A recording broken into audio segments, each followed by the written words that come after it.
Hello guys, my self Dimple Sharma और आज हम इलेक्ट्रिक करंट के नेक्स्ट पार्ट में देखेंगे कि एलआर सर्किट की growth and decay of current in LR circuit. Okay, और फर्स्ट एक छोटा सा टॉपिक है सुपर कंडक्टिविटी, जो हमारे पिछले लेक्चर में छूट गया था, हमारे कोर्स में भी है। हम उसको एक छोटे से टॉपिक को देख लेते हैं। ओके, हेडिंग डालेंगे super conductivity.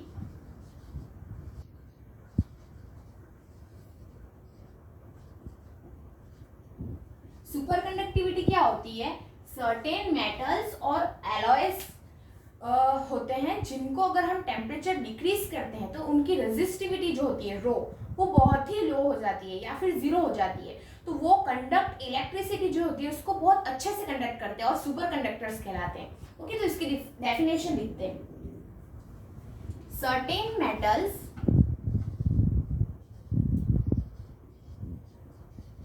And Alois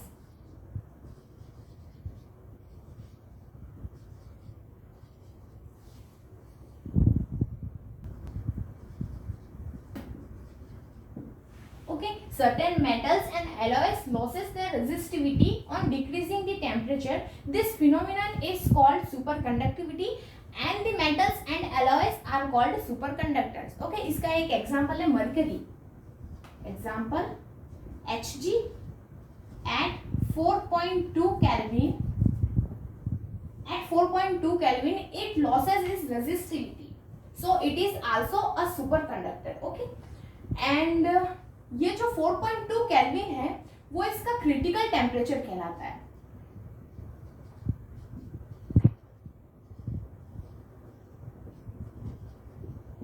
this is called its critical temperature. Critical temperature की डेफिनेशन क्या होगी? The temperature at which this super conductors loss their resistivity is called its critical temperature. Okay, next हम topic पढ़ेंगे growth and decay of current in LR circuit. Rough करें। So growth and decay of current in LR circuit. सबसे पहले LR circuit हमने यहाँ पे बना दिया। बैटरी हमने इसको कनेक्ट कर दिया है बैटरी से, और ये है DC supply, direct current. Okay, DC supply है हमारे पास। ओके, और जब ये जो की को हम क्लोज करेंगे, एस को बंद कर देंगे, तब यहाँ पे करंट आई फ्लो होगा। ओके, तो हम केवीएल यूज करेंगे, बाय केवीएल।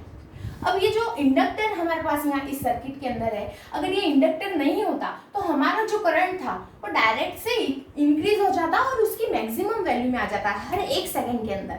बट अभी ये जो इंडक्टर है वो इस करंट के फ्लो को अपोज करेगा। इंडक्टर का काम ही होता है अपोज करना। अगर करंट कम है तो करंट को बढ़ाने में उसकी हेल्प करता है, और अगर करंट ज्यादा फ्लो हो रहा है तो उसको अपोज करता है। ओके, तो यहाँ जो ये इंडक्टर है वो यहाँ पे एक अपोजिट इंड्यूस्ड करंट फ्लो कराएगा, जिसकी हेल्प से इस करंट को ये रोकने में हेल्प करेगा इंड्यूस्ड करंट। ओके, तो इंड्यूस्ड करंट है कि इमेजिनरी एक बैटरी बन जाएगी इसके अंदर। जैसे कि करंट इस ऑफ फ्लो हो रहा है, आई अगर इस ऑफ फ्लो हो रहा है तो इसके अंदर एक इंड्यूस्ड करंट फ्लो होगा।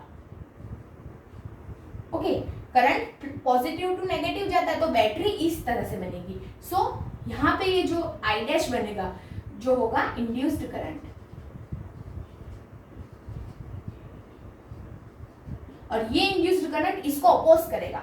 और ये जब अपोज करेगा तो ये करंट स्टार्टिंग में जो t इक्वल टू 0 टाइम रहेगा तब करंट जो सर्किट के अंदर होगा वो 0 होगा। Okay, at t equal to 0 I equal to 0। Okay, और at t equal to infinite time पे I equal to I not, और I नॉट क्या है? इसकी steady state. Okay, steady state बोलते हैं, और आई नॉट है करंट की मैक्सिमम वैल्यू उस सर्किट के अंदर। ओके, और at t equal to 0 I 0 था तब इनिशियल कंडीशन थी।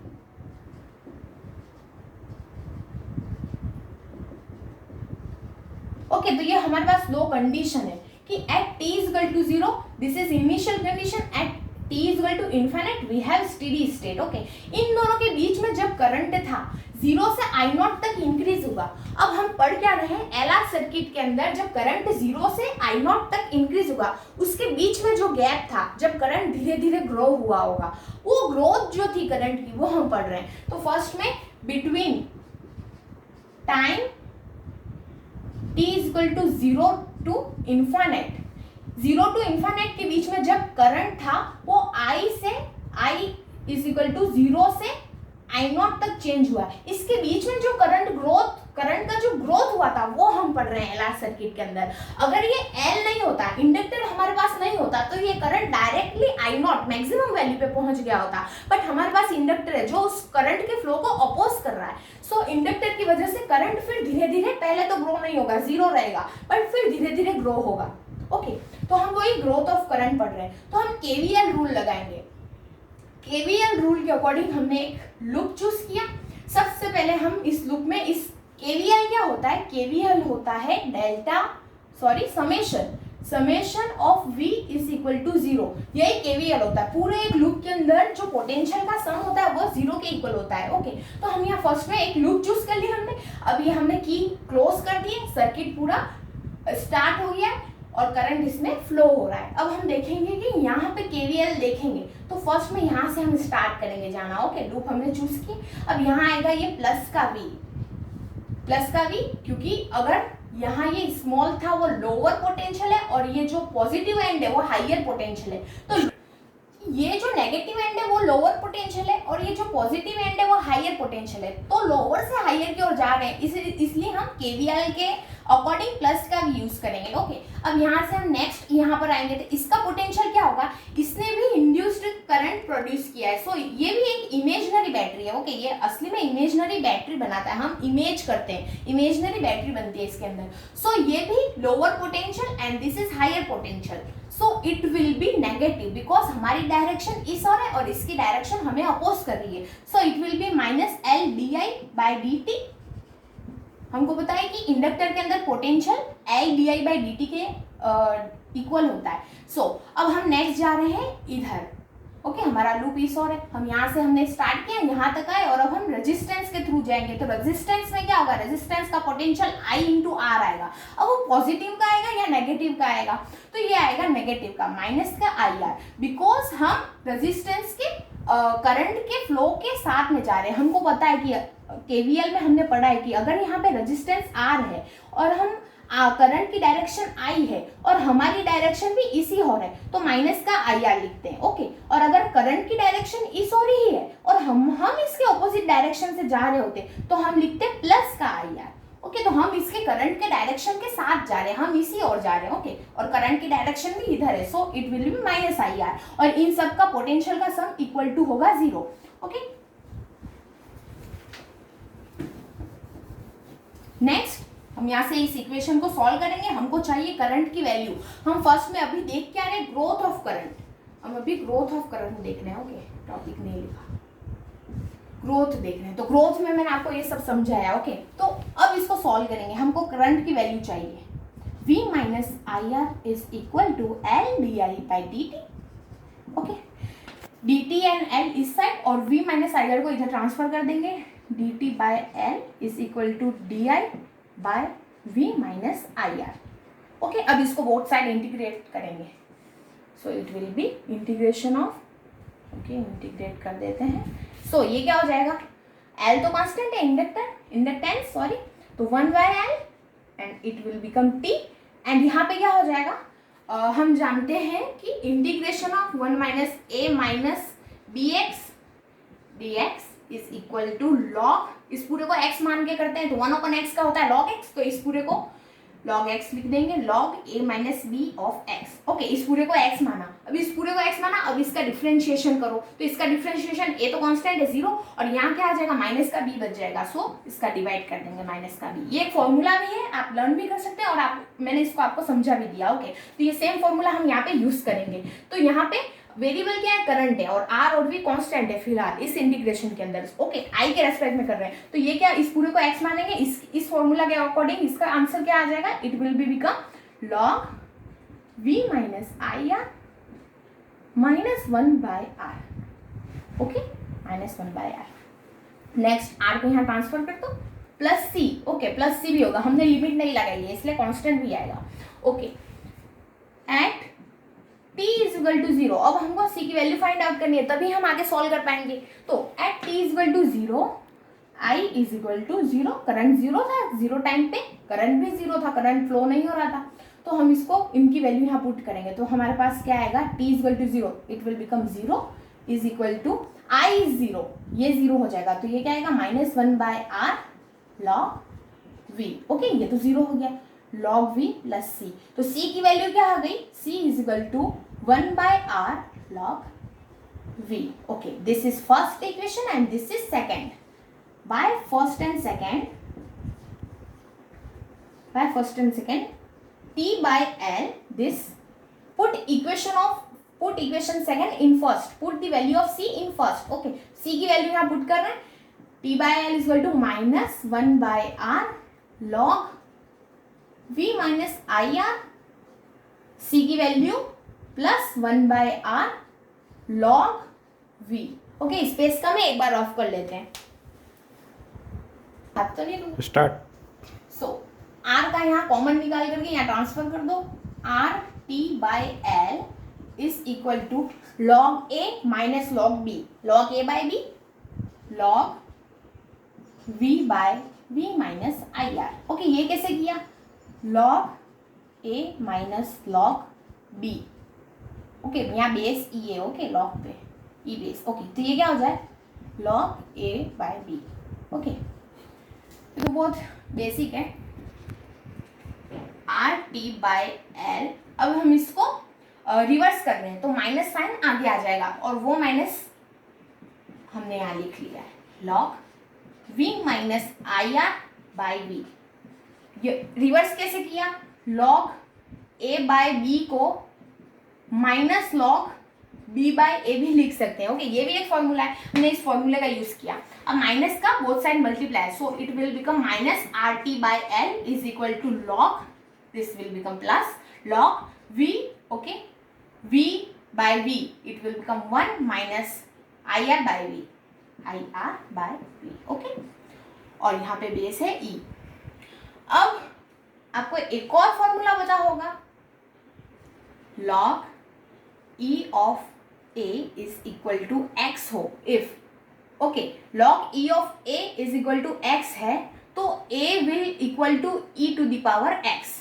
देखिए ये भी फॉर्मूला है, इस फॉर्मूले का यूज करके हम इसको आगे सॉल्व करेंगे। सो a की जगह हमारे पास ये वैल्यू है तो a will equal to e to the power x। Okay, ये x के इक्वल है हमारे पास। सो 1 minus I are divide by only this divide by v is equal to e to the power minus r by l into t। Okay, ये find कर दिया, i r by v is equal to, इसको यहाँ transfer किया, इसको यहाँ transfer कर दिया, 1 minus e to the power minus r by l into t। Okay, अब आगे हमको चाहिए करंट की वैल्यू, हम यहाँ से करंट की वैल्यू निकालेंगे, I is equal to v by r 1 minus e to the power minus r by l dot t, and this is the growth of current in LR circuit। Okay, अब एक constant होता है time constant. Time constant की value क्या होती है, जिसको टॉ से रिप्रेजेंट करते हैं, और इसकी वैल्यू होती है L by R।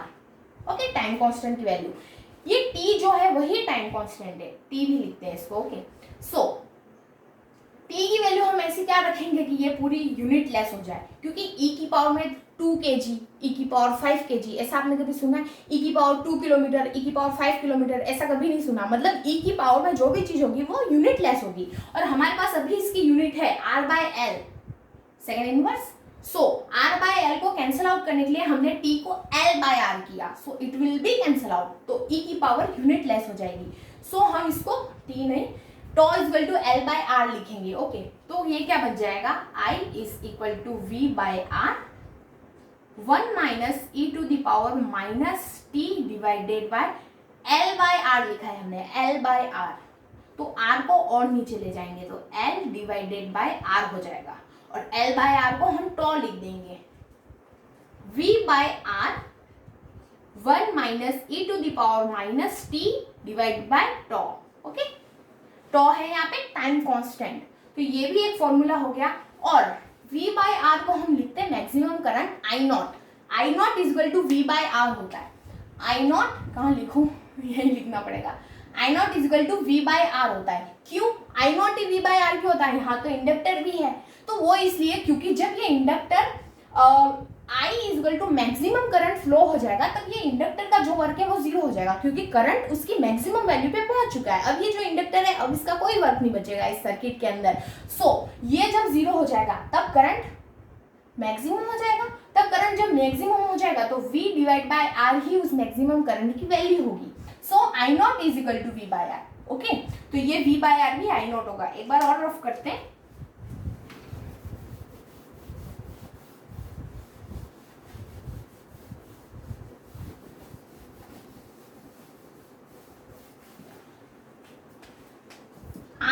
is equal to I naught 1 minus e to the power minus t by tau, और यही है मैक्सिमम यही है growth of current in LR circuit. Okay okay guys, तो हमने ग्रोथ ऑफ करंट की जो फॉर्मूला है वो हमने निकाल लिया है। अब हम टाइम कांस्टेंट की डेफिनेशन लिखेंगे। तो टाइम कांस्टेंट जिसको हम टॉ से रिप्रेजेंट करते हैं, टाइम कांस्टेंट, इसकी डेफिनेशन क्या होगी?